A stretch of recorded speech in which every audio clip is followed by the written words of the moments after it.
I don't want to sound too unexcited. Loving that setup. I wanted to like this movie, and I think every moment fought against that desire in a way that astounded me. That is fascinating because, Andy, I came into this movie with very low expectations because I did not like the last movie. And I was like, wow, I think that this movie is much more coherent than the last one. Oh, man. Oh, no, I disagree. This is going to be great. A spicy one. I didn't expect that for Rescuers Down Under, to be honest. Oh, man. Oh, I'm so excited. Welcome to Direct-to-Video. VHS? VHS. Great. I'm going to be doing that a lot, I bet. A podcast where we pair movies like fine wine. We just watched The Rescuers Down Under. Yeah. A 5-star film out of an... I mean, I don't believe that. Here's what I'll say. I did a little bit of research because I wanted to know what the temperature was on this movie. Because I feel like The Rescuers is a movie that I'm surprised at how fondly people remember it. Right. I feel like in people's minds, they must get it mixed up with Great Mouse Detective or something. Yeah, something like that. Or, something. Or maybe they just... like they were 4, I don't know. Right. But like I looked up The Rescuers Down Under because I wanted to get some like production info on it if I could. And people seem to really fucking hate this movie. Like, fascinating. In a way that even I don't think this movie's good. I don't think it's like the worst movie Disney's ever made.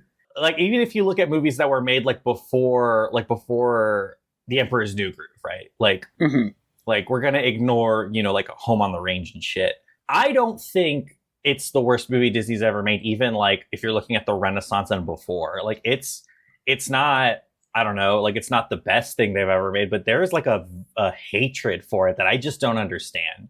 I would even say this. I think that this movie is one of the more coherent Disney sequels I have ever seen. Oh, yeah. In that they get the characters are more or less consistent, and what they're doing makes sense for their characters, and also it's not just telling the same story again. Or trying to continue the last story in a way that the writer thinks makes sense, but is like kind of weird. Like I didn't like Frozen 2 because it was kind of like, man, what if being sisters is hard actually? And I'm like, I don't know, guys. They probably deal with that every day. And also, that is what the first movie's about. I have a huge beef with Frozen. I know. Not because of the movie itself, but just because of its moment in time. Yes. I have a beef with it that like exists outside of it as an object. I think I have kind of that same beef with Frozen. Like, it was a thing. I liked the movie when it came out, and then over time, it started to irk me because of kind of what it represents. Yeah, right. But, obviously, they actually put more effort into this than, like, a direct-to-video sequel. It feels wrong to say it's better than a direct-to-video sequel, but it is better than most of the direct-to-video sequels. And that's not nothing. Yeah, well, I mean, it is unfair because it was a full-fledged production, right? It wasn't like a Black Sheep production, right? With like Jeffrey Katzenberg sitting, like strangling the animators slowly from behind, like use less money. It's like, whoa, dude. So we had to fly this single animator out to Australia to tell the other animators what to do. And I gotta say, this is a beautiful looking movie. Mm-hmm. There are moments of it that aren't great in terms of how it looks, but there's a reason for that. And we've talked about this a lot in other Disney episodes, but this was the first movie that they used a completely digital process from beginning to end. Okay. Like, this was the pioneer project of CAPS. They worked with Pixar to help them with a lot of the like really big CGI element backgrounds, like the opening I remember looking at that opening and being like, are we sure? It doesn't look bad, but it doesn't look great. Here's the thing about that opening, is I looked at that opening and I was like, I'm in for a bad time. This does not look anywhere near as good as Bambi. I didn't realize that was the comparison we were drawing. It's Disney. Here's the thing is this is the problem with having... It's a sequel to the B-side movie that Disney released. Yeah.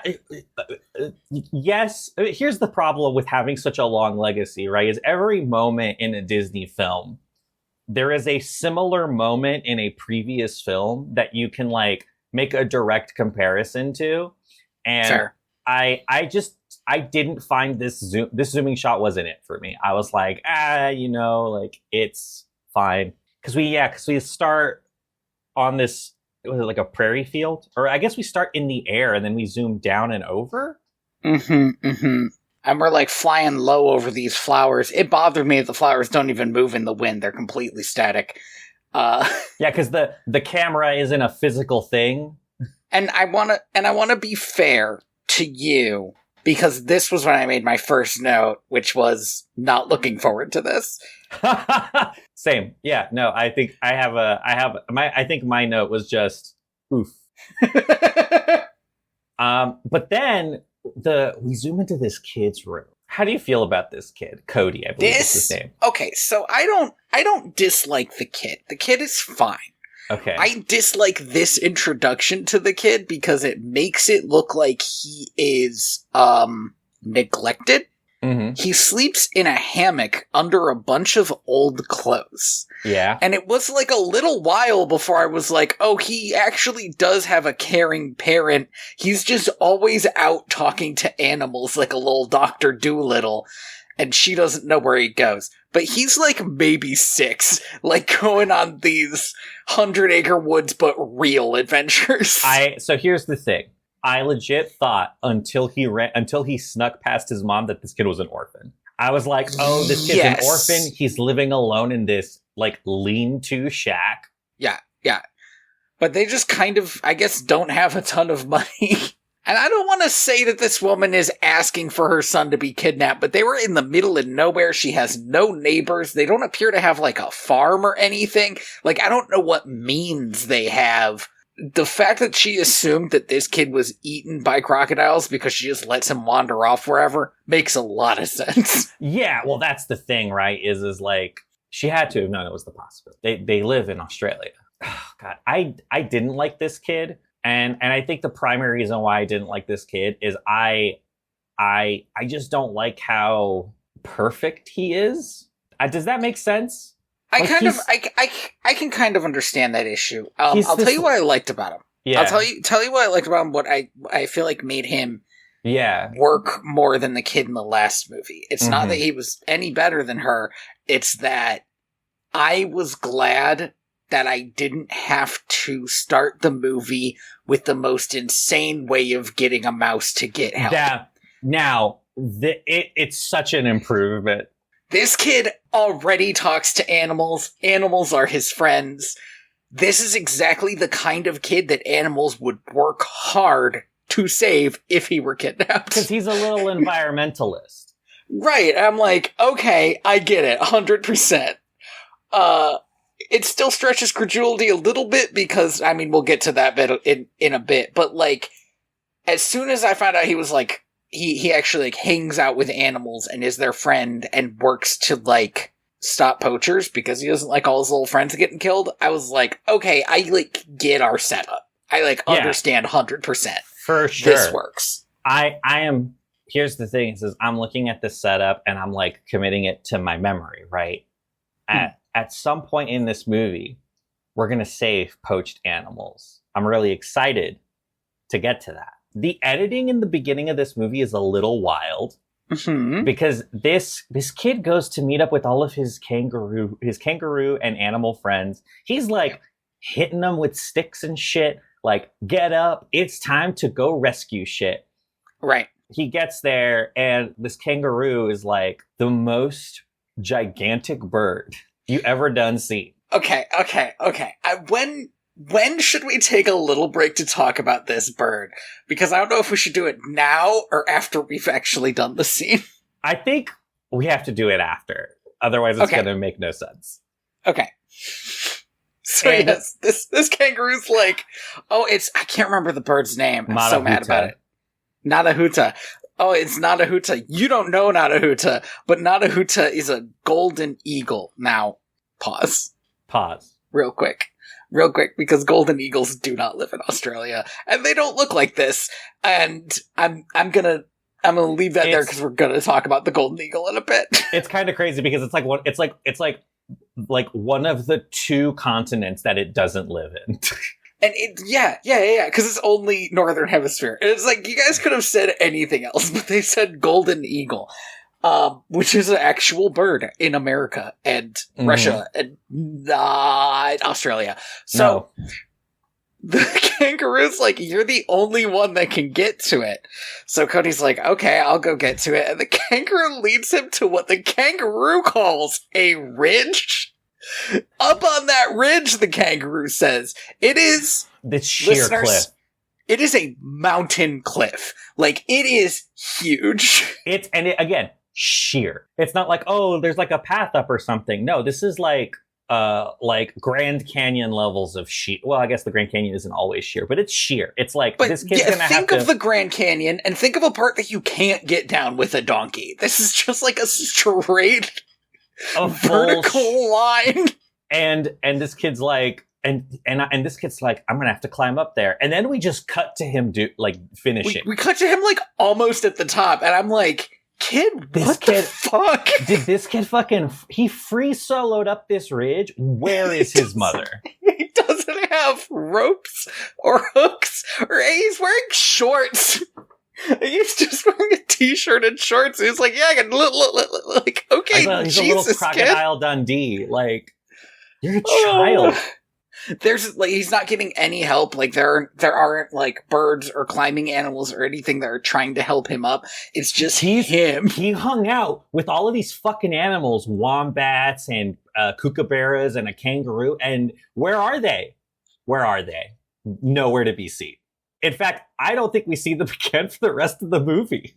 So this is the thing that is it's fucking wild about this movie. We will meet and then be essentially told to forget about multiple animal characters. That's just like, they're not important anymore. They're not in the scene. Move on.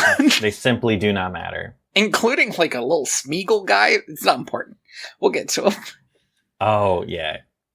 So he gets onto the cliff and sees it's like a rock of myth and legend, like out of Sinbad, right? Yeah, it is huge. It is like, it feels so. I understand what they're doing here. This is classic white people shit. They're indigenous people in Australia. Sure, they have a big bird myth, I assume. We'll just grab the one from North America. Because the thing looks like a thunderbird. It's like gold. It's like not like golden eagles are actually like kind of a rough brown. This thing glints like in the sunlight gold. With metal. Like, it's like gold, and it has a bald eagle head, which also gold eagles don't look like. That irritated me too. Yeah. So I would be honestly willing to overlook the size thing because, like, one, as a sort of native metaphor, I would think that it would work, and two, because I do kind of like the idea that, you know, sort of cryptid, there's this huge thing out there that only this kid and this hunter know about. Yeah. But it's just, why is it a golden eagle? Why does it look like a bald eagle? Like, yeah, it's just all wrong. And here's the thing. It is one of the most beautifully animated parts of this movie. This is the other thing though, it looks so cool. It's so thick. It's like the size of a fucking like small sedan. It's like a griffin. Yeah. Like, if it's ever in the same scene as the kid, which it is a fair amount of the time, its head is the size of the kid's body. Like, this is the scale we are working with. It's kind of amazing, and I'm, legitimately mad that it's, like, the best part of this movie is also maybe the worst part of this movie. So because it was so distracting to me that it's like it's a bald eagle and they keep saying golden eagle and both of those are wrong. It's wrong. It's just completely wrong. So this kid goes up, he gets his little Swiss Army knife, which I thought we were going to get into. I thought we were going to get a whole thing about this Swiss Army knife. It was so prominent at the beginning of this movie. He just uses it for cutting stuff. It's just really useful. It wasn't like a gift from his dead dad or anything. Right, that's what I thought we were going to get into. So he cuts the bird free, and at first I'm like, and the bird just, in fear, right, knocks him off this cliff. And you kind of think this is where he's going to get in trouble, right? Yeah, where is his mom? But instead, where is his mom? But instead, he has a magical adventure where this bird snatches him out of the sky. There is like 5 solid minutes of probably the best animation this movie's gonna pull off.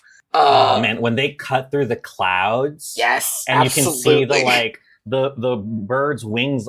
This is so expensive. But, like, the bird is, like, cutting right above the cloud line, which means every time it flaps its wings, it, like, cuts into the clouds, and then when the wings lift up, it, like, brings cloud up with it. It looks so good. The bird is, like, letting the kid ride on his back. He drops the kid and grabs it in his talons and is, like, showing off. They have to be, like, a mile off the ground. Like, they're He's so stunting. high. And he, like, tickles the kid at one point, and I'm like, nah, yes. that's a stab wound. He Christed this kid. No way.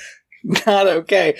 And this bird takes him down to its nest, and he finds out that this is a mother bird, and there are 3 eggs, and she gives him a feather. And then we do, like, another cut, right? Because the kid's still not in trouble. We still have stuff to do. We smash cut. We legit smash cut to him just walking around. Because he's done with this, so, like, time to do something else. This is a normal day for this kid. In any other movie, this is like a kid going into a magical world, right? This is him. He's like, I'm not coming home. I'm an eagle child now. Well, you would kind of imagine maybe it being like an E.T. scenario, where he, like, finds something strange and magical out in the woods and, like, keeps coming back. But right, it's not. This is just, like, a thing he did, and then he goes to save a mouse. Oh, man. And this little mouse is like, don't. Let me die. Don't, it's a trap. And he's like, nah, I got you, and falls into the trap. Here's my problem. Here's my first consistency problem. Yeah. This might be my first and biggest consistency problem. This kid climbed 1,000 feet straight up. He free soloed a sheer cliff, and this, like, piddly, like, not even 6 foot hole, and he's like, I'm trapped forever. There's no way out. Like, okay, kid, I saw what you can do, though, so I don't believe it. I legit expected him to just, like, backflip out of there like a Power Ranger. Yeah. Like, nah, it ain't no deal, mouse. It's cool. But instead, this mouse, God bless this mouse, an unsung hero, unnamed. You know what I would have liked is strong, because I do not like children getting hurt in movies. Correct. But if he'd had, like, a broken arm or leg from this fall, then I would have believed the next thing that happens. Which is the mouse has to go get him, like, a vine to climb up, right? But alas, it's too late. There was a little trap sensor, and we meet what might be one of the most tone-deaf Disney villains I have seen in a while. I straight up love this guy. I think he's great. No, he's amazing. He's so good. He's in a different movie. It's fascinating because I had so many problems with Madame Medusa. Yeah. I had, like, so many problems with her portrayal as a character. Yeah, I just thought she was Cruella light, right? And I was like, what is with her and this other guy that she bosses around, but just appears to be like fucking Mort from Bob's Burgers?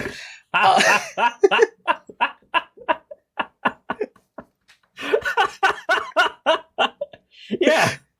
Yeah. She really does. Yeah.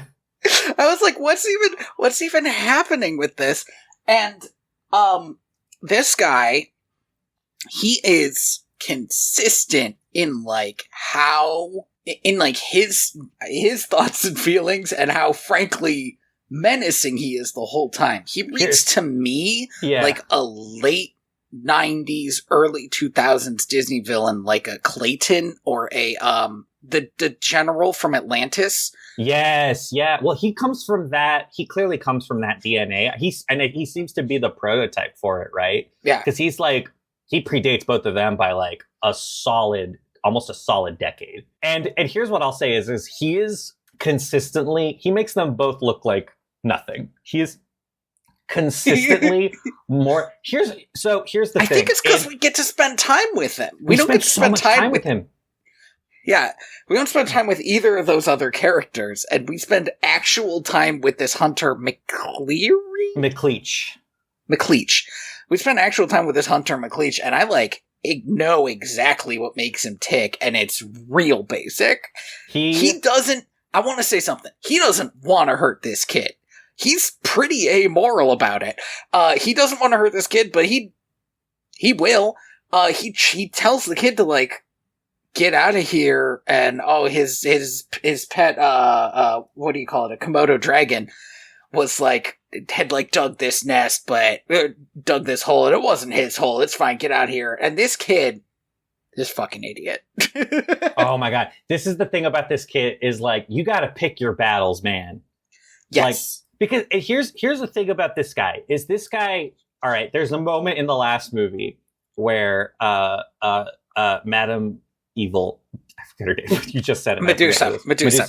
Madam Medusa grabs a gun and just points it at a kid. And I was like, whoa.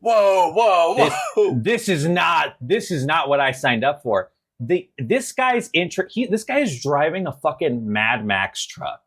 It's Australia. Yeah. They just call it a truck. Yeah, I just assume things are like that there. I don't know. Yeah. But he drives this Mad Max trucks up, and he sees that the first thing he does is he points a gun into this hole. And when he sees it's a kid, he doesn't move the gun away. Instead, he's like, hey, kid, grab onto the barrel of the gun so I can get you out of here. And I'm like, this guy sucks. This guy sucks. This guy sucks so bad. And you get the sense very quickly, this guy isn't poaching for money. Like the Wikipedia here says that he's doing it for money. I don't believe it. This guy is in it for the game. I mean, I do think because of his strong reaction when he sees the feather, I do think he has a full-on obsession with killing this griffin-sized eagle that he knows lives around here somewhere. He just wants to do a mass extinction event. Will it make him a bunch of money? Probably. Yeah, but what he wants to do is kill it. If he was really in it for the money, later he would have wanted to keep those eggs. But he doesn't. He wants them gone. McLeach is voiced by the legendary George C. Scott, who is possibly one of the scariest actors Hollywood has ever produced, just in terms of like everything he's ever done. He's just a terrifying guy. There are like multiple actors who worked with him who are just like, yeah, I worked with him. It sucked. I was scared the whole time. He's terrifying. and people would do interviews with him and he's like, I'm just a really quiet guy. But he is acting his heart out. Again, he's in like a different movie. So he tells this kid to leave and this kid's like, you're a fucking poacher. I'm gonna turn you in. The thing is, I honestly think McLeach might have still let him go if he hadn't seen that feather. The feather, I think he might have still been like, yeah, kid, turn me in, and then just left. Because he thinks he's more clever than all the Rangers who theoretically want to stop him. Yeah. And he must be, because we never see a Ranger be any help at all to this kid. His lizard sidekick. Gosh, I should have written down names. Joanna. Joanna, voiced by Frank Welker, attacks this kid because it sees the little bait mouse in his backpack. And at first, McLeach is like, "Oh, you stupid fucking lizard! You stop attacking the kid and just let him go." But then by accident, the golden feather like pops into the Joanna's mouth, and he's like, oh ho ho ho ho. And just in case you didn't know that this guy was evil as hell, he decides. I love that. Unlike Madame Medusa, he doesn't have a moment where he's like, "I'm gonna try to charm this kid." No way, nothing to it. He pulls out like a dead feather. You can tell because it's like a muted, sad gold color, and it's also all fucked up. Like when you brush a feather the wrong way. Yeah, and then he's like, I also got one of these, and I got it by killing the dad. Oh, and then he like draws the feather across his neck, and I'm like, what the fuck, dude? Amazing. None of this is necessary. And then he kidnaps this kid. Yeah, he kidnaps this kid. This kid's like, they're gonna come looking for me, and he's like, oh, I know. And then he throws this kid's backpack into like an alligator pond, and that's it. And then finally. So this little mouse, and again, this is like this is the thing that I think is most improved over the last movie. For sure. Because in the last movie, Penny, our heroine, she just like puts a note in a bottle and kind of chucks it. Yeah, it's just like hopes for the best. And this one, this mouse goes to send a telegram, and we can see the telegram going to other mice who are either like manning downed planes where nothing works but the telegram machine, or like the ones in Hawaii who are just spying on the humans at the telegram machine, which was a fun bit. I enjoyed that bit, that they had to like fake a call to get the human to leave so they could relay it to the mainland. That was really good. Yeah. And then we hop from Australia all the way to New York City. Here's the thing. I was hoping, and I shouldn't have been, but I was hoping for a bit of a reform on the society. Oh, like maybe they had like spruced up their like whole deal a little bit. Like maybe they would have made a little bit more sense, but I just, as soon as I saw the telegram thing happening, I was like, I hate to bring it up, but they wouldn't have had to send that telegram so far if some of the Rescue Aid Society members just stayed where they lived. Why are they all in New York all the time? Their whole structure just doesn't make any sense. They get the message that this guy's like, we'll send our two best, the only ones you care about. And it's like, why are we all here? Why is everyone else here? Well, that's the thing is the only ones who aren't here are Bernard and Bianca. Yeah, I guess they're not only the only ones who go out and do missions, but they're the only ones who have fucking lives. It really does seem like these people just kind of live here. Yeah, because they're having a great time at they're at a fancy restaurant. On the chandelier of a fancy restaurant. Yeah. Which again is good. I like when they put some effort into like how a mouse society would work interconnected with the human society. It's like borrowers type stuff, and I love that. Like we get to see the cricket waiters and staff collecting like scraps of food and turning it into like food and serving it. It's great. It's really good. They're so excited to get a single pea so they can make pea soup. This is like a 5-star restaurant. Yeah. So this is the best pea. Yeah. Oh, this pea's amazing. And so we see Bernard and Bianca. They are having a dinner date, and Bernard is getting ready to pop the question. This is, I think, a much better personal through line for Bernard than the luck thing. I feel like I understand Bernard's character a lot more in this movie. Yeah. Bianca, maybe I understand less, because I feel like she is relegated to side character super hard. But Bernard is like, I get Bernard now. I don't know. It's so rough. On the one hand, I agree, but on the other hand, I do find Bernard like more annoying in this film because he's a little too incompetent. I get that. I understand that, but I feel like that was probably what he was always supposed to be, right? He's the bumbling one. Yeah.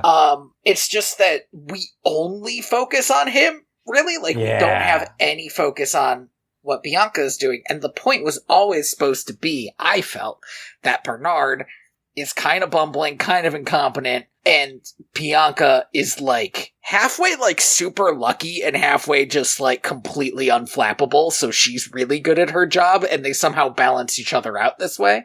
Yeah. But they essentially kind of remove her so there can be a love triangle subplot, which is never my favorite thing. This is the least effort that has ever been put into a love triangle subplot. It did highlight how bumbling Bernard is, though. Mm-hmm. It was kind of nothing. They felt kind of vanilla, I guess. Watered down, maybe, but maybe that's just because we spent a lot more time with the village. Due to a series of improbable mishaps, Bernard doesn't get to, or believes that he has asked Miss Bianca to marry him, and she's like, "Well, of course." And he's like, "Oh, great. When do you want to, like, wait till maybe do something in April?" And she's like, "No. We have to leave tonight." Right, because she's talking about the mission, and he's talking about getting married, and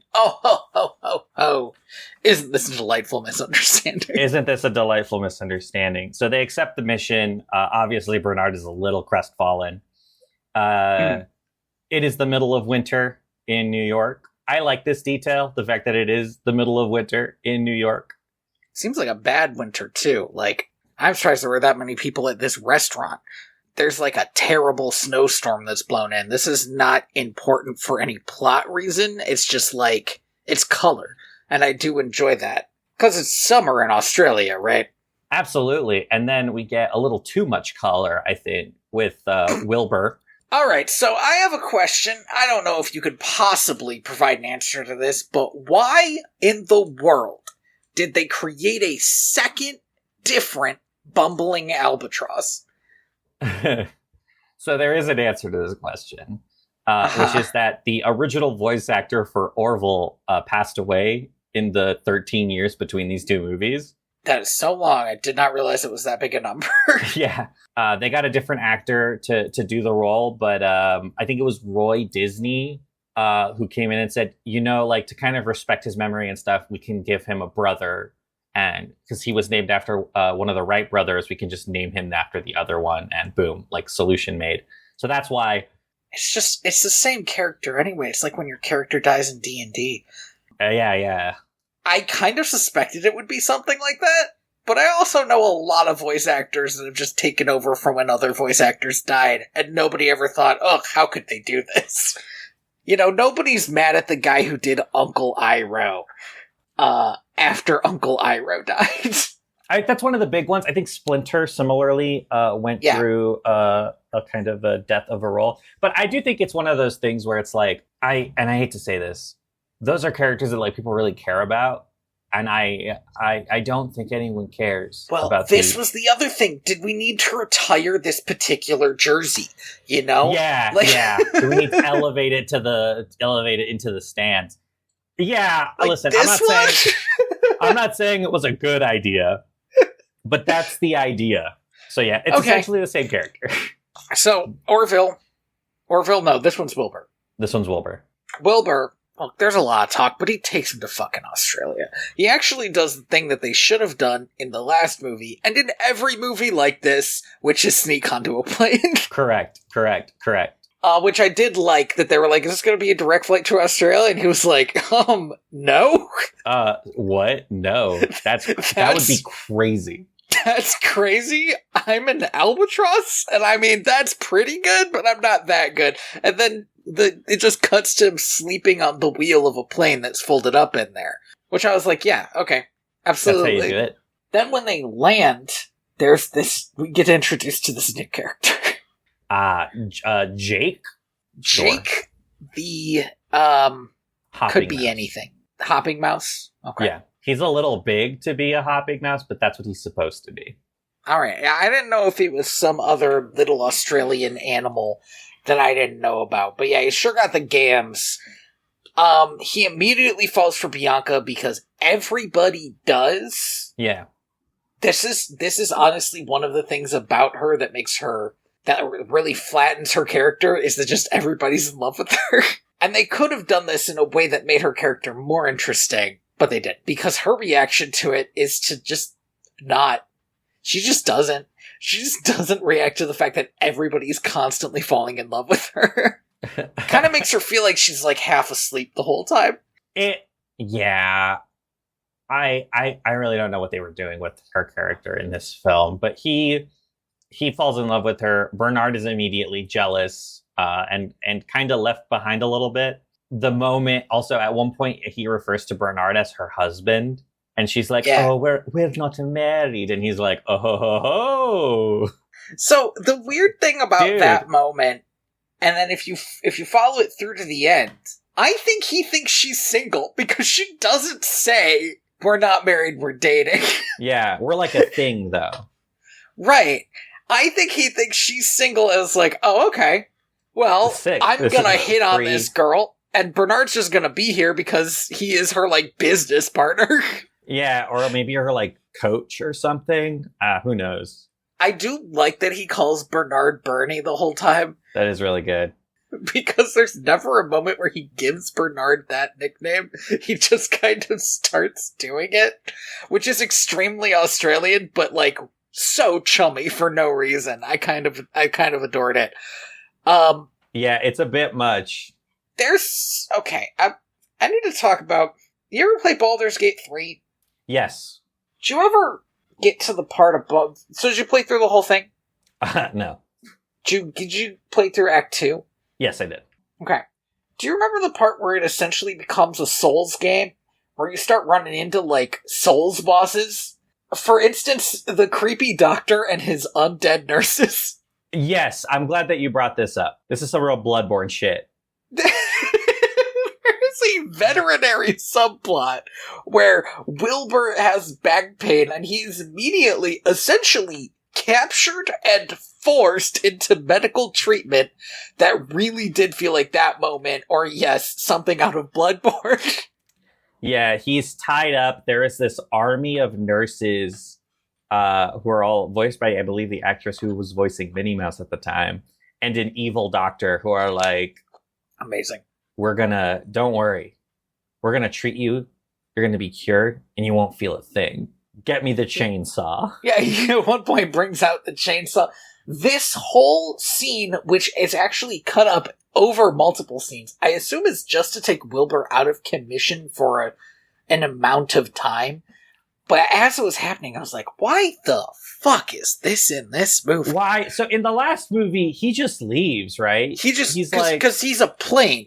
He's like, I got other shit to ship. But for some reason, and I thought maybe he was going to come back in a way that mattered. No, he doesn't.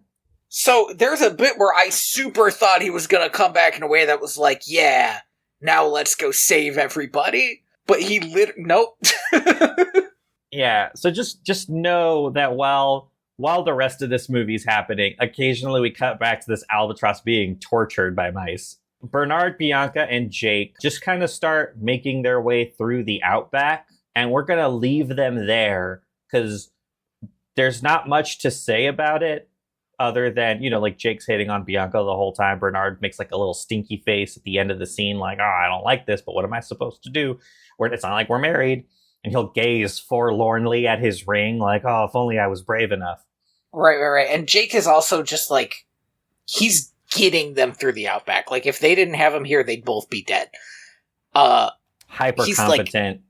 He's like getting snakes to ride. He's essentially being like Crocodile Dundee out here. Yeah. Like, you Americans.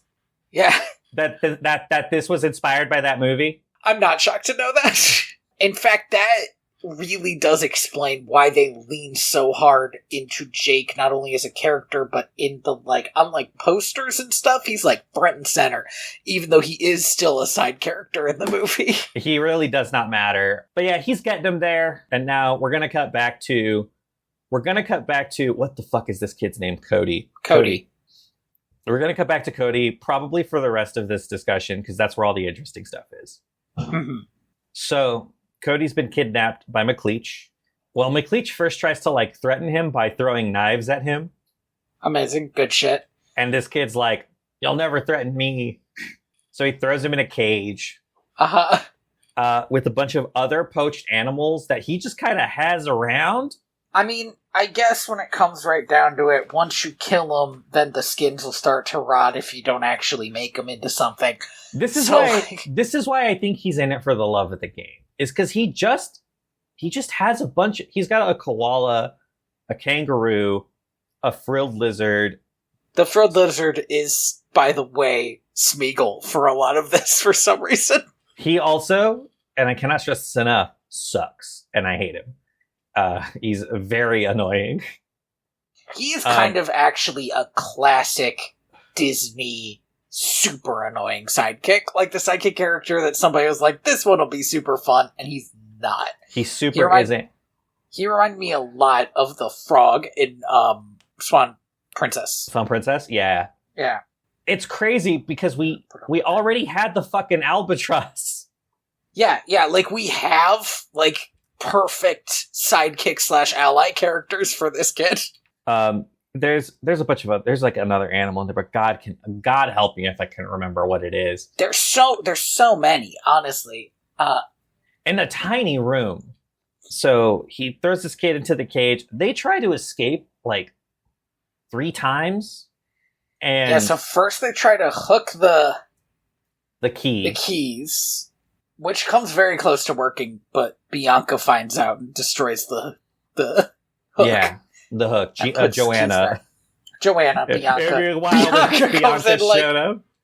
Like, hey, fuck you! It's our job to rescue you. No, you don't get to rescue yourself. Joanna comes in and destroys the hook. The lizard picks a lock with his tail, and he does a whole thing with the key again. And that doesn't work. I think that's it, actually. So 2 times. 2 times. But the kid does get out. Just his bad luck. McLeach is, like, back by this point. The thing that I thought would end that scene, by the way, would be him, like, making sure the kangaroo got the keys or something. But that doesn't happen. Right. These characters, and I cannot stress this enough, do not show back up, do not matter. These characters, maybe they're still alive, maybe they live to the end of this movie, we'll never know. We don't get to know. Here's another thing, is that around this time, we cut back to his mom. She's waiting. Yeah! She's waiting at home. And McLeach is listening on the radio. This is great. McLeach is listening on the radio, and it's like, the search for the little boy has been closed, as that we believe that he has been murdered by crocodiles. And then we see like a ranger, an Australian ranger, just like knock on her door and this is so fucked up, give her his shitty backpack. Yeah. Like, he dead, ma'am. And she starts crying. He dead. This is the last we see of her. You're right, we don't get to see her at the end or anything. It's so fucked up. He might as well be an orphan with the way they treat this mom. Yeah. I want to mention real quick, because this isn't super important, but I want to highlight it because it was, like, kind of fascinating. Yeah. McLeach and Joanna have you can kind of think of it as like a Gaston LeFou relationship, but one of them is an animal who can't talk. Correct. Not even to the kid who can talk to animals, interestingly enough. A few animals just can't, and we have established in the last movie that if an animal wants to eat you, it won't talk to you. Correct. So there's this thing. McLeach tries to eat eggs, and Joanna is stealing eggs the whole time, and it's just like a completely unrelated skit. Yeah. Like, you could take that whole thing out and it would change 0% of the movie, except that this scene established that Joanna really likes eggs. Every morning, Joanna wakes up and she thinks, egg. It's a callback to A Land Before Time episode? Before Time 2. Yeah, Land Before Time 2. Very good. Nightmare. All right. So she eats his eggs. He also has like 24 of them just stacked in this big case, and she eats each one of them individually. I believe this does also predate Gaston, by the way. I think it does. I compared him to Gaston because I honestly couldn't think of another character that's this, like, abusive to his sidekick, and definitely not an animal sidekick. Usually characters like this are more fond of their animal sidekicks. Yeah, well, and that's kind of the other thing, right? Is like it's crazy that Cody, the hero, our boy, doesn't get an animal. We are introduced to so many animals that I thought for sure were going to be this kid's sidekick. The mouse, the kangaroo, the lizard, the other kangaroo. The koala. Yeah, even the depressed koala. I was like, surely this he never gets one, which is crazy that the villain in this movie is more of a Disney princess than the hero. I mean, he does have a giant bird that listens to him, to be fair. Guess. Yeah, he's not like hanging out with the bird. No. This animal is wild. I mean, maybe that's supposed to be the takeaway. Yeah, this kid doesn't have animal sidekicks. He doesn't try to keep animals. These are wild animals. He respects them too much. McLeach has an animal sidekick because he doesn't respect her. So, McLeach's plan. He lets Cody go. He's like, it's time for you to leave, kid. It's too late. Someone else got to my fuck me. I don't remember the bird's name. Well, he just calls her the bird. The bird. Someone else got to the bird. I missed my shot. Well, what can you do? And the kid starts to leave, and then right before he's out of earshot, McLeach is like, I guess those little bird eggs are gonna have to die cold and alone. Fucking get him. Got his ass. And this kid falls for it hook, line, and sinker. He does. And the mice are here, and they hear that, and they're like, what is he even talking about? Because they don't know any of the backstory, they just know there's a kidnapped kid. They don't even know about the giant bird. No, they don't know any of this. So they're like, what? Eggs? Bird? And Jake's immediately like, this is a trap, somehow. I mean, I don't think it takes that much insight to be like, I've never met this man, but he's lying. This isn't a Basil moment. Yeah. It's just, he's like, this evil guy said something, I bet it's a trap. It's like, well, yeah, you know. I don't know. Have you met this McLeach guy? He seems kind of evil. Not like the world's greatest criminal mind or anything. Right, yeah. The world's greatest criminal mouse.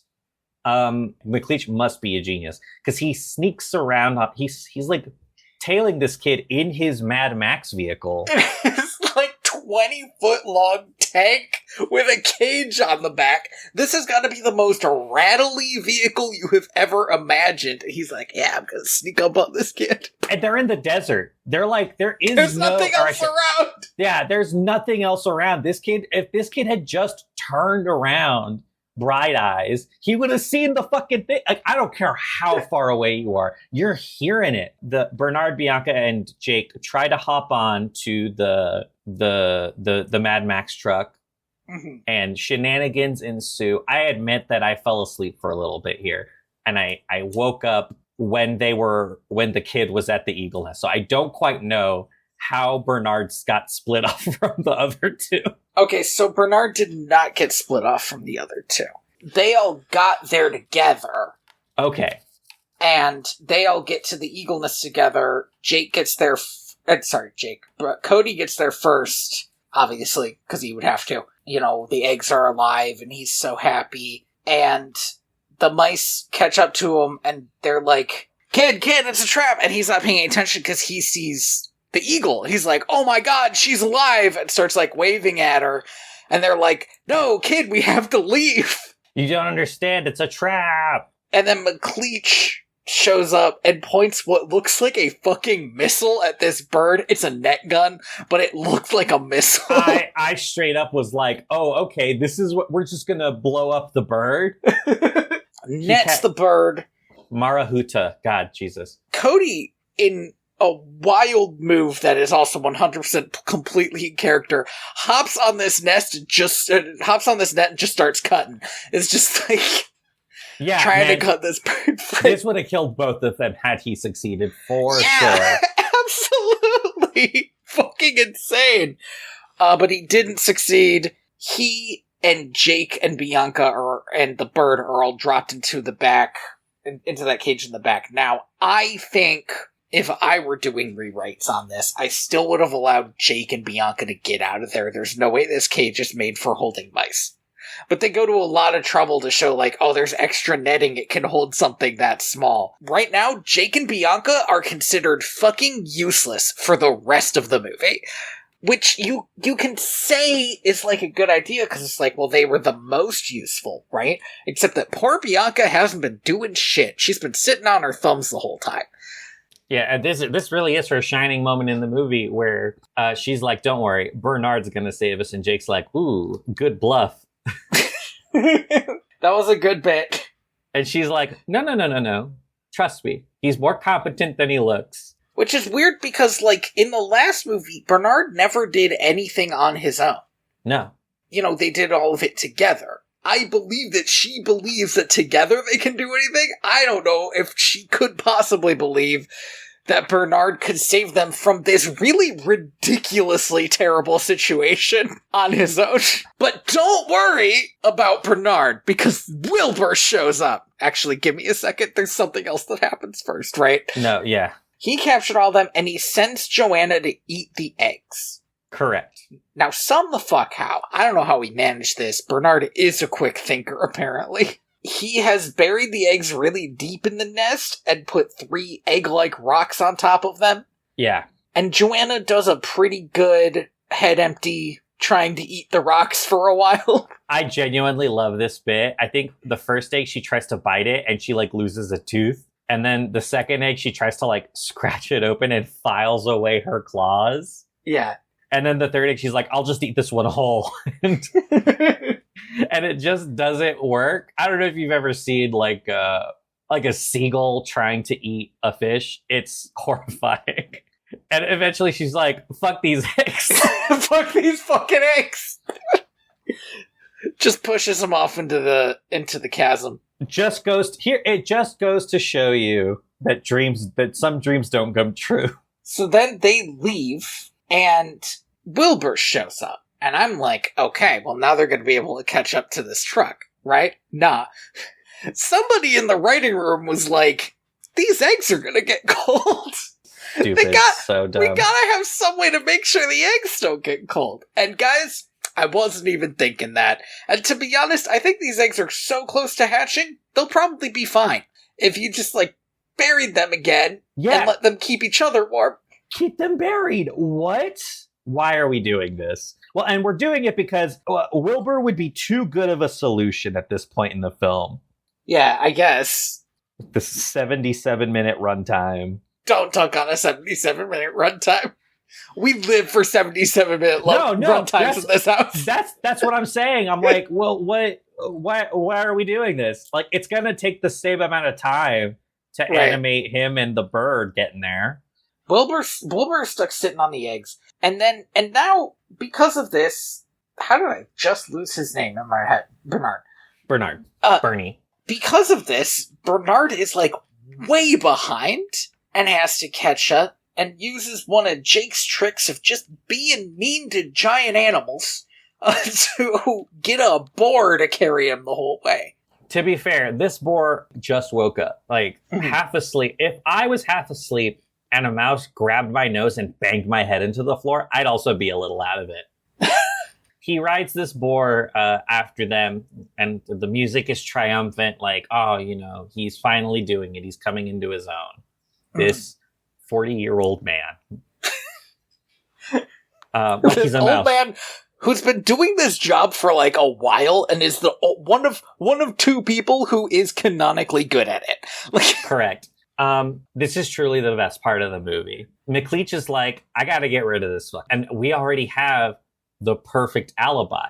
Yep. The Rangers already think he was killed by crocodiles. So I'm just gonna toss him into the crocodile pond. He hangs him from a crane over the pond, and he yells at him that he wouldn't want to disappoint the Rangers, would he? They already think you're eaten by a crocodile. And then he waterboard dunks this kid into the water a couple of times to, like, get him fresh. Psychopath behavior. What is this? He could just drop him to the crocodiles, and he chooses not to. He's like, well, I've never gotten to kill a kid before. I might as well get the most out of it. Yeah, he is having the time of his life. McLeach is earning what's about to happen to him.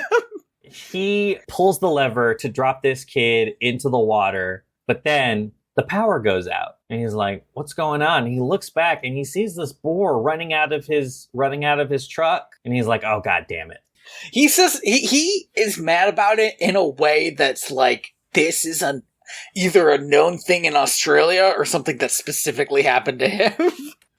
Like, yeah, sometimes a boar gets into a car and just fucks it all up. Look, I cannot believe that you, my evil lizard, left the fucking door open. For this boar to wreak havoc inside my truck. So Bernard's in there, obviously. He's stolen the keys. Gets chased around by Joanna for a bit, but he manages to toss them to Jake and Bianca. So that they can try to get out of the cage. And then, this is, again, this is my favorite part of the movie. Within that, this is my favorite part of the movie. Because McLeach is like, well, there's more than one way to skin a cat. And then he grabs his gun. And he's like, I'm just going to shoot I thought he was going to shoot the kid. Honest to God, I think there's two possibilities here. One, McLeach is like, I don't shoot people. If this kid falls into the ocean, gets eaten, that's fine. That's just nature. That's between him and God. But I also think that the possibility might be that he genuinely thought, what if they find him and there's a gunshot wound? No, right, but there's still because the first shot misses. Yes. And it cuts to Bernard, and Bernard's like, oh no. Yeah, man. Yeah, dude. Oh no is right. Understatement of the year, man. Like, he gets Joanna to start chasing him because he's got fucking nothing else. And he runs onto McLeach, and Joanna barges onto McLeach, and they're like teetering on the edge. And Bernard straight up murders this man by doing the classic, like, one finger push. Yeah. So that he loses his balance. He murdered that man. And then, this might be the best falling death. Yes. It's really good. Because McLeach, against all odds, scares away every crocodile. He's like, take that, nature, just like, get out of here, like, starts attacking the crocodiles, and they're like, nah, I'm not fucking with that. This is too much work, eating this guy. But he really snaps defeat from the jaws of victory, because during his celebration, he's in, like, the rapids, and Joanna is on the shore, and she gives him a little goodbye wave. She's like, there he goes, my owner. She seems really sad about it, too. Yeah, she's not thrilled. But what's she gonna do about it? She's not getting in that fucking water. This is so fascinating, because she is sad about it, but she's also not she's not joining them. Like, yeah. She's not, okay. She's sad about it. She's not that sad about it. If LeFou could, he would have been right there. He would have been right there with Gaston. He would have fallen with him. He would have taken the dive if he could. That's just the kind of guy LeFou is. Not Joanne. She's like... Not Joanne. She's got a life to live. She's like, well, we've had some bad times. And some other times. And some other times. He falls down this waterfall, and it's bellowing no the entire time. It's like so perfect. Good. So good. We will never hit a better falling death than this. And because here's the thing is everybody talks about like, oh, no body, no crime. This movie, the way this is framed, it's like you want this guy to be dead. He sucks so bad. And guys, there is such a body down there. It's ground up into the riverbed. Yeah, that man hits cement. He is dead. Unfortunately, Cody also falls, along with Bernard. Actually, Bernard doesn't fall. He dives in after Cody, and I was like, all right, Bernard, we've been very heroic up to this point, but what's the plan?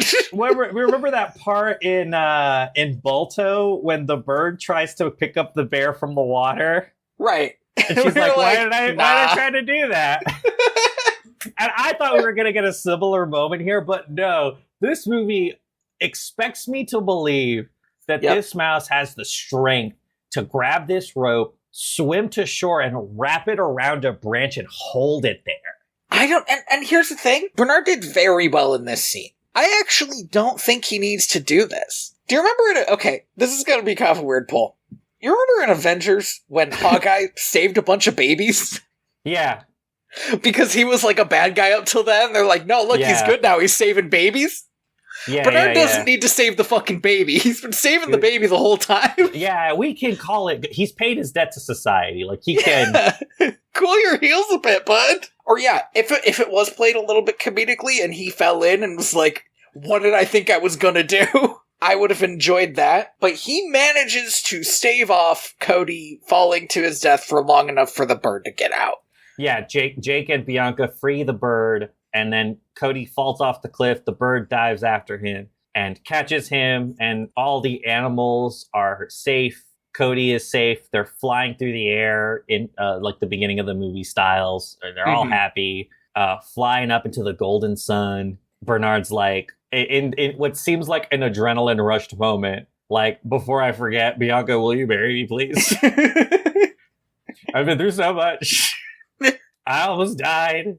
You almost died. Not as much as I did, but like, enough. I almost died. You almost broke a nail. Yeah, I killed a man.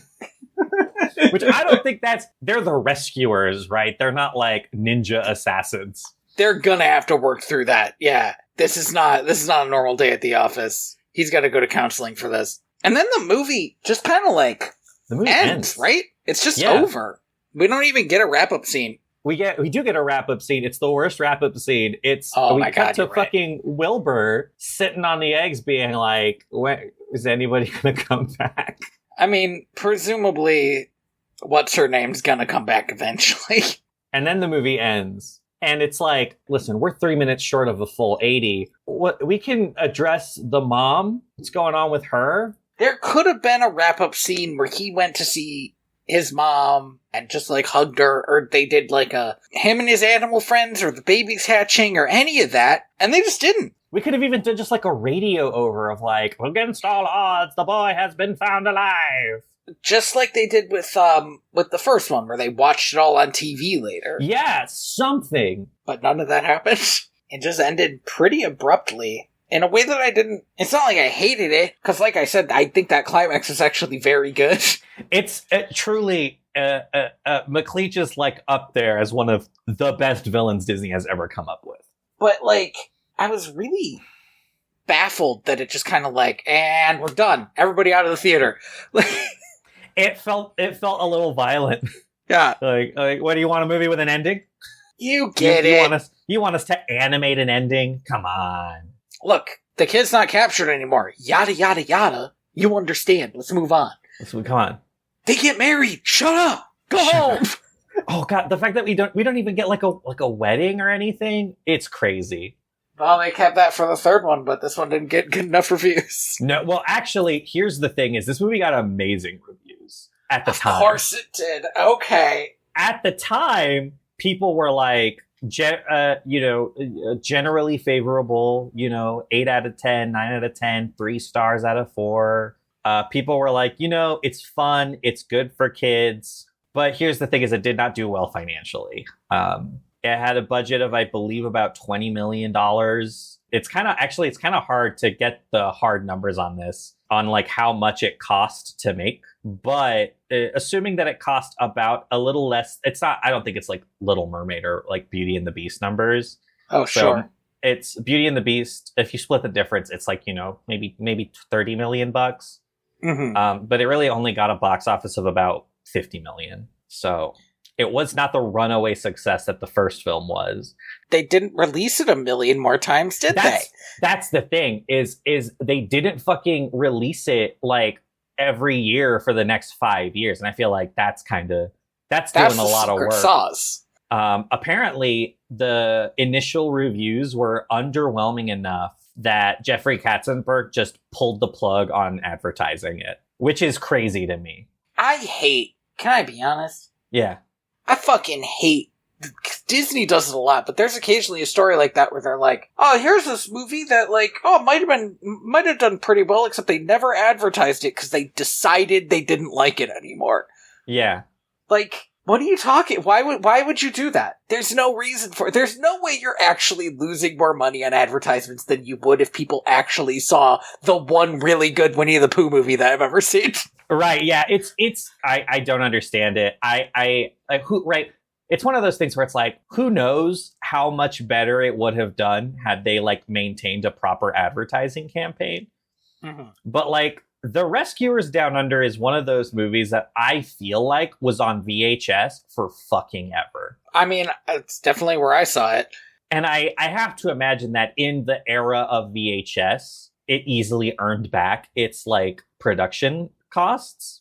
Oh, must have. Like, by a huge amount. Disney VHSs were huge when those started coming out. I feel like The Rescuers Down Under was probably great for that. It should have been their first direct-to-video if they were doing it at the time. It really should have. There are a lot of people who are like, well, if you look at the timeline, it's like The Little Mermaid and then The Rescuers Down Under comes out the year after. So it's people lump it in with the Disney Renaissance. It really feels to me like a holdover from the earlier era of Disney. Yeah, and that's not at all a fair comparison. Also, like, the Disney Renaissance can really be attributed to a few people. I don't think any of them worked on this movie. As far as I can tell, the only person in that kind of oeuvre who worked on this film, Jesus Christ, sorry, I'm looking at the people who wrote the screenplay, and it's like one of these guys wrote Chicken Run. Oof. Bananas. So one of the two directors went on to do Pocahontas, which is... I don't think in this modern world it's anybody's favorite Disney Renaissance movie. Yeah. But other than that, I think the only other like veteran who worked on this film was Glenn Keane. This was one of the last movies he worked on for Disney. He was the animator for... I think in this movie he did the Eagle, but he was the animator for Beast in Beauty and the Beast and also the lead animator for Ariel in The Little Mermaid. So he's like, a legend. Yeah, he does beautiful animation work. Yeah, right. And so it's very clear, like, I think other than him, pretty much everyone else on this film was like kind of a understudy. So this film does not feel as ambitious as any of the other, like even Pocahontas is ambitious. You could not say Pocahontas isn't ambitious. It's hugely ambitious. Yeah. It's just kind of racist. It's just a lot misguided. It's just like so hugely misguided. I remember an Aboriginal person reviewing Pocahontas, and they said they went to a lot of trouble to make all the like Native American spiritual imagery really beautiful, and it's too bad they didn't look up what any of that spiritual imagery actually was. Yeah. Like, they treated Native Americans in that movie like they treated the Middle East in Aladdin. It's a fake place. Right. To just have fun in. And Aladdin at least has a little bit of like, well, even the original Aladdin, it was like a fantastical version of these places. But Pocahontas was a real human. That's the thing that I could never get over. A real human being. A real human being who, like, actually had this happen to her, and not at all in the way they depict it. But it was ambitious, and I don't think this movie fits into that oeuvre, because, like you said, it doesn't have any of those people working on it in that way. It's a sequel to a thing that came out over a decade ago. These kinds of things are hazy and fuzzy, and it's clear to me that The Rescuers Down Under has more in common with Oliver and Company and The Great Mouse Detective and that era of Disney than it does with the things that were coming out around it. And that's fine. It's like, it's okay. It's okay. It's okay, but it does hit the real problem that I still have with The Rescuers and might always have, is that The Great Mouse Detective is such a fucking good movie. It's so good. It's amazing. Oh, I should say also that Glenn Keane also animated Ratigan.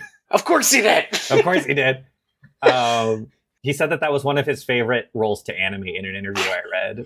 Also, like, of course he is. That movie is amazing, and that movie didn't get a sequel, and Rescuers got a sequel, even though it was kind of just okay. And there's a part of me that's like, how dare you? No, yeah, I mean, it's wild that was the choice. I mean, even looking back, like farther back, like The Great Mouse Detective came out so much sooner. But like, there are so many other movies that you could ostensibly do a sequel to, and The Rescuers is just such a weird choice. But alas, I didn't like this movie. I would say that I give this movie like a kind of like, I don't think it's terrible. Like I don't think it's like the worst movie I've ever seen. I don't even think it's the worst Disney movie I've ever seen. But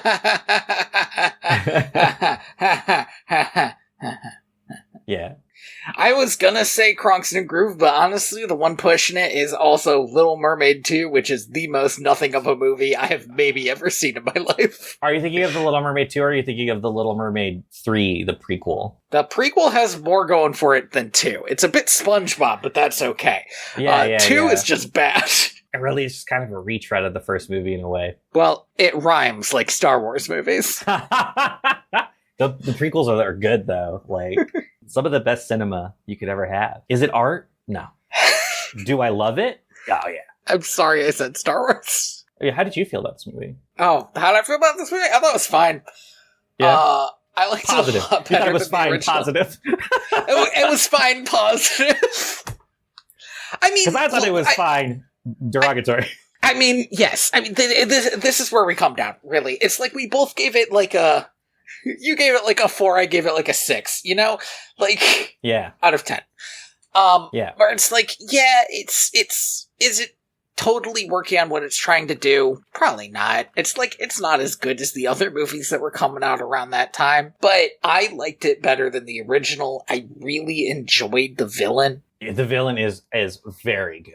I liked Bernard a lot more because I felt like I got him. I didn't like Bianca, but I didn't like her in the original either. I rather enjoyed her, but I think maybe that might just be like my love for her voice actress, Ava Gabor. That's fair. But if you go back to my opinions on the last movie, I don't like either of these fucking mice the whole time. So at least this time I'm like, I got to watch Bernard murder a guy. That is true. It's pretty sick. Thank you for listening to Direct to Video. VHS? VHS. We actually didn't do a lot of Australians accent this episode, and do you know what? I applaud you for your restraint. You have no idea how much I wanted to do it. A little goes a long way. Right, exactly. You can find me on TryRightTrueEvents.org. Oh, I want to share this because I'm going to immediately stop talking about it because it's not that cool, but I thought it was very funny when it happened. Yeah. I was a finalist for a writing award. Yeah, I saw this. I didn't find out for a calendar month because I've been overtired through the entire month of July.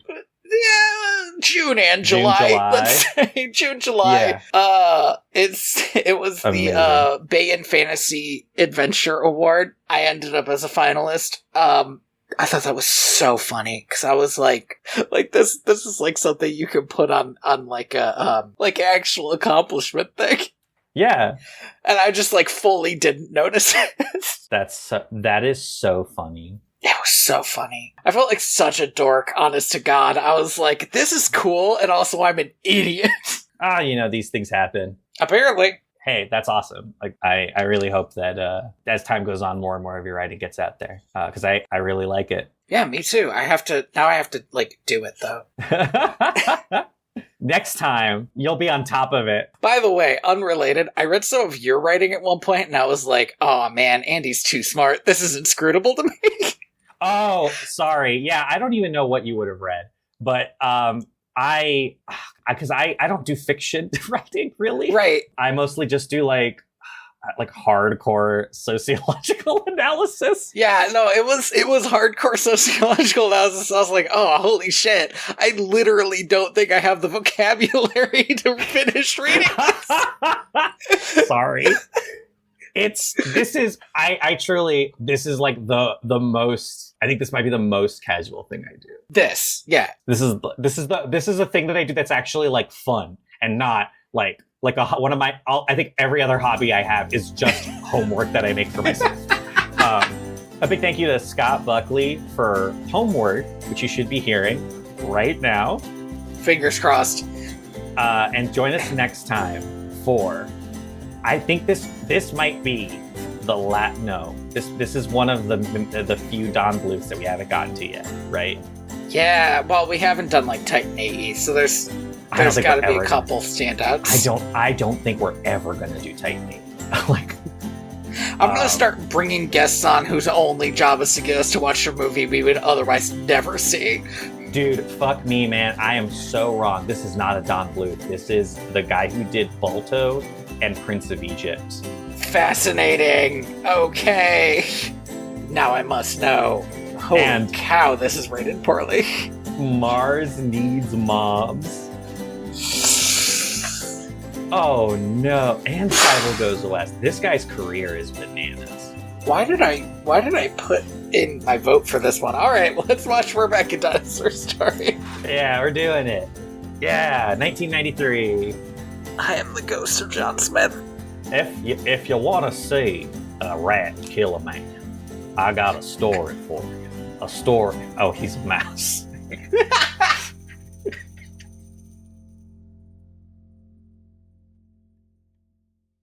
Anyway, I'm gonna cut out a lot of Star Wars shit.